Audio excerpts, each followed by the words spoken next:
you my background first before I talk a bit about Zappi and about our international journey. So I graduated, then bummed around the world for a year, got a taste for travel, came back to London, worked for a year in London, and then hated it, and left and worked in Asia. And I worked in Asia for 6 years. So I lived in Hong Kong for 4 years, then Jakarta for 4 years, then moved to New York and was in New York for 6 years. All of it in market research. I'm been in market research. Zappi is a market research tech company. So my background is very international. So I'd always worked in international businesses. My clients were all international. To be honest, with market research, it's a bit like advertising. Almost all of the money is spent by massive global companies. You know, it's Unilever, Procter & Gamble, Samsung, all of those types of institutions. And they tend to be interested in buying global projects. So they will buy local projects, but it tends to be the big global contracts. We do work, and I've always worked with people like Verizon, but even they tend to, or a BT, tend to have some form of international mindset. So I then moved back to the UK. I've started 4 different companies, all in the market research space. And with all of them, we've gone international. Several of them have been very small. The first one was a technology-enabled company. It was all around text. This was in the early, mid-2000s. And that was the biggest mistake we made. So what we created was a survey research company where you could do texts back and forth and get people seeing advertising or marketing in real time. We thought it was wonderful. Actually, as a system for understanding marketing activity, it was really good. We decided that we were ready to scale. I think we'd grown to, there was at least 4 of us at the time. And we thought, given our interest from people like Unilever, etc., that we needed to expand internationally. The technology worked a bit, not a lot. Which is why we had 2 of the people in the company were basically mechanical Turks, just fixing things. And despite that, we decided to move into Singapore.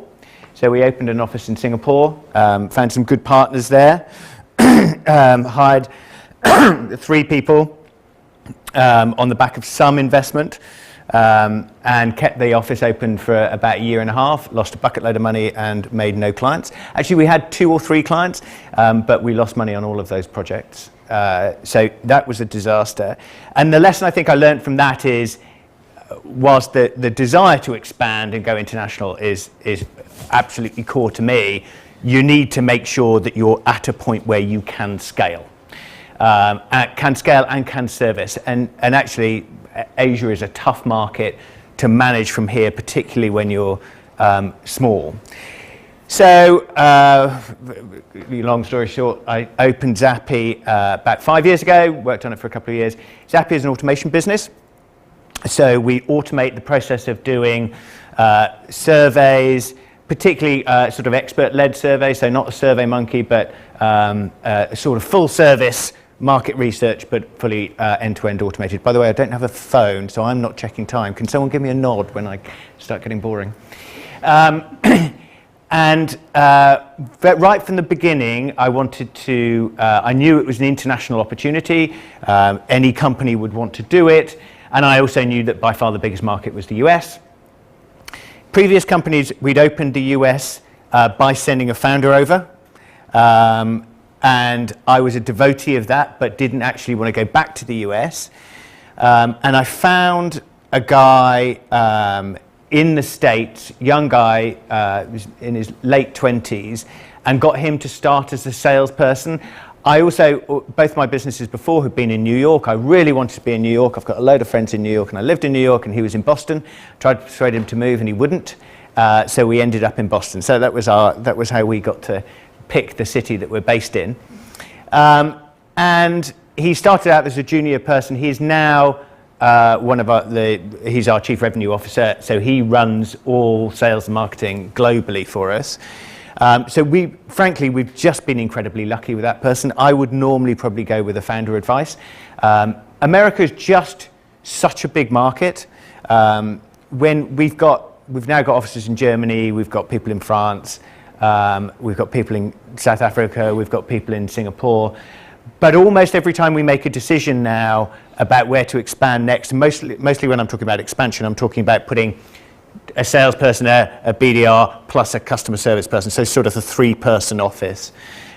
We will make the decision based on, shall we go to Poland, shall we go to Italy, shall we go to Thailand, or shall we go to Northern California? And almost always Northern California will win. Just the size of the markets in the States are big enough, it's just so much easier than starting an office in Japan. You don't have to go through all of the complexity. And so we're very focused on now making international decisions as opposed to regional decisions about where we put salespeople. The only other advice I would have is try and get people, is have almost unlimited travel budgets.